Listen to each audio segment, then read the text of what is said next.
यहाँ अब मैंने एक और सर्किट डायग्राम बना दी। बड़ी सिंपल है, आप समझ जाएंगे। ये रजिस्टर्स मैंने लगा दिए, n नंबर ऑफ रजिस्टर्स, ठीक है। 3 मैंने शो कर दिए, डॉटेड डाल दिए, कोई भी लगे नहीं, ठीक है। इनकी आउटपुट को भी मैंने डेटा बस से जोड़ दिया, इनपुट को भी।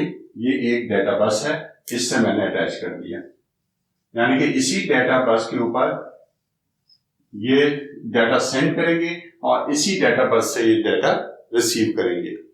एक सिर्फ एडिशन मैंने की, ये देखें, ये इनपुट एनेबल आउटपुट एनेबल दोनों सिग्नल थे, इसके साथ मैंने एंड गेट लगाया, ठीक है। इसकी डायग्राम मैं यहां एक्सप्लेन कर देता हूं, आपको समझ आ जाएगी कि क्या चीज है। ये एंड गेट, ये देखिए हरे के साथ लगा हुआ है। दूसरा ये कॉम्बिनेशन, इसके साथ इन दोनों को मिला के एक कर दिया और इसको मैंने कह दिया ये कंट्रोल है। एक इनपुट यहां जोड़ दी, एक इनपुट ये, इसको मैंने कह दिया इनपुट एनेबल और इसको कह दिया आउटपुट एनेबल। जब तक ये वैल्यू 0 रहेगी, ये इनपुट 0 रहेगी, ये इनपुट 0 रहेगी, यहां पर कौन सी इनपुट आ रही होगी? 0 0, ठीक है ना। जब मैं 1 करूंगा इसे, तो उसके बाद अगर ये इनपुट एनेबल 1 होगी तो यहां 1 आ जाएगा, अगर ये आउटपुट एनेबल 1 होगी तो यहां 1 आ जाएगा, यानी कि यहां जो वैल्यू होगी वो यहां आने लग जाएगी और यहां जो वैल्यू होगी यहां आने लग जाएगी। यानी कि मेरे पास कंट्रोल आ गया कि मैं चाहूं तो ब्लॉक कर सकता हूं किसी भी रजिस्टर को कि इसके अंदर कोई वैल्यू आए ना आए और ना यहां से बाहर जाए, ना इसके अंदर इनपुट एनेबल हो ना आउटपुट एनेबल हो। और वो कौन सी लाइन थी? ये जो मैंने कंबाइन बनाई है, ठीक है। ये दोनों मिले हुए, यहां पर भी दोनों मिलके इधर आ गए, दोनों मिलके यहां आ गए। अब मैंने क्या किया, इसके साथ डिकोडर लगा दिया। डिकोडर लगाने का फायदा ये होता है, यहां पर कोई भी लाइन नहीं चल रही होगी, यहां पर मैं बाइनरी वैल्यू दूंगा उसका रिस्पेक्टिव, यानी कि अगर मैं समझे यहां पर 1 0 0 0 0 जो होता देता हूं, तो ये वाली लाइन 1 हो जाएगी, ठीक है। अब अगर मैं इस पर इनपुट एनेबल करूंगा तो सिर्फ ये रजिस्टर चलेगा और यहां पर डाटा स्टोर कर लेगा। अगर आउटपुट एनेबल को बंद करूंगा तो इसमें जो डाटा होगा वो डाटा बस पे चला जाएगा। एक वक्त में एक रजिस्टर काम कर सकता है, ठीक है।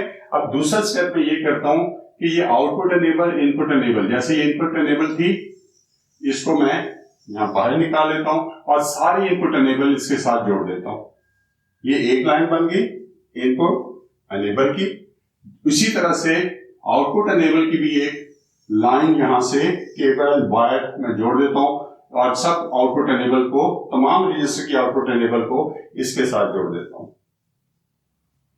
जब मैं सिर्फ इसको एनेबल करूंगा और यहां इनपुट एनेबल दूं तो ये लाइन सबको इनपुट एनेबल देगी, सब यहां पर ब्लॉक हो जाएंगे, सब यहां ब्लॉक हो जाएंगे क्योंकि उन सब बाकियों की लाइन 0 है। सिर्फ ये लाइन 1 होगी तो इनपुट एनेबल का सिग्नल इस एंड गेट से होते हुए यहां इसके पास पहुंचेगा और ये डाटा अपने पास स्टोर कर लेगा। इसी तरह अगर मैं यहां पर 1 दूं और यहां पर मैंने ये दूसरा सिलेक्ट किया हुआ है, इसके बजाय मैंने वैल्यू चेंज कर दी 0 1, तो ये सिलेक्ट हो जाएगा। अब आउटपुट एनेबल का सिग्नल जो आएगा वो जाएगा यहां तक, सबके पास यहां ब्लॉक हो जाएगा क्योंकि एंड गेट लगा हुआ है और बाकी सबकी दूसरी लाइन 0 है। तो यहां से आउटपुट एनेबल जाएगा, ये 1 हो चुका हुआ है सिलेक्शन की वजह से, डिकोडर की वजह से। तो क्या होगा, इसकी आउटपुट एनेबल होगी और इसका डाटा बस के ऊपर आ जाएगा, ठीक है। इसका मतलब ये है कि इस सर्किट और अरेंजमेंट को यूज करके मैं किसी एक रजिस्टर के अंदर वैल्यू स्टोर करवा सकता हूं, वहां से वैल्यू रीड कर सकता हूं, रीड और राइट कर सकता हूं, ठीक है। समझ आ गई। ये साइज मैंने 3 बिट रखा है, आप इसे 8 बिट भी कर सकते हैं, 16 बिट भी बना सकते हैं, इससे जो आपकी मर्जी हो। ये रजिस्टर इस तरह से काम कर रहे होंगे और जो भी रजिस्टर मैंने एक्सेस करना होगा उसकी पोजीशन मैं यहां पर दूंगा कि किस नंबर पर वो लगा हुआ है, उस रजिस्टर को एनेबल किया जाएगा। ये किस फॉर्म में होगा? ये बाइनरी फॉर्म में होगा, जैसे 0 1 0 0 0 0। जितने आपके ये रजिस्टर्स होंगे उतने यहां पर ये लाइंस निकली होंगी, यानी कि ये लाइंस होंगी 2 raised to power n के बराबर और n यहां पर होगा, n होगा ये कितनी नंबर ऑफ लाइंस है। तो आपने रजिस्टर के हिसाब से कैलकुलेट करना है कितने n चाहिए होंगे, n की क्या वैल्यू होगी, उतनी यहाँ पर डिकोडर की इनपुट होगी और 2n उसकी आउटपुट होगी। ये आप पढ़ चुके हुए। इस तरह से मैं कोई भी लोकेशन एक्सेस कर सकूंगा। 1 1 इसका मतलब 3 नंबर लोकेशन, और करते करते 1 1 1 1 n नंबर लोकेशन जो है उसका रजिस्टर में रीड और राइट कर सकूंगा। ठीक है, ये मेरी है डेटा बस। ठीक है, मालूम है आपको ये जो कंट्रोल सिग्नल्स जा रहे हैं जिससे ये कंट्रोल हो रहे हैं, इन तमाम केबल्स को, इसको ये सब मिला के हम कह देते हैं, समझे, ये कंट्रोल के जो है, इसको हमने कहा था ये कंट्रोल बस। और ये यहां पर जो मैं वैल्यू दे रहा हूं कि ये लोकेशन का रजिस्टर, ये जो मैंने यहां पर n नंबर ऑफ वायर्स लगाई हैं, इन वायर्स को आप कहते हैं एड्रेस बस। और इस पूरे सेटअप को, ये जो मैंने यहां सारा ये बना दिया, इसको आप कहते हैं, ये हमारी कंप्यूटर की मेमोरी या रैम है। इतना सिंपल सा काम था कि ये इस तरह से अरेंज हुआ होता है।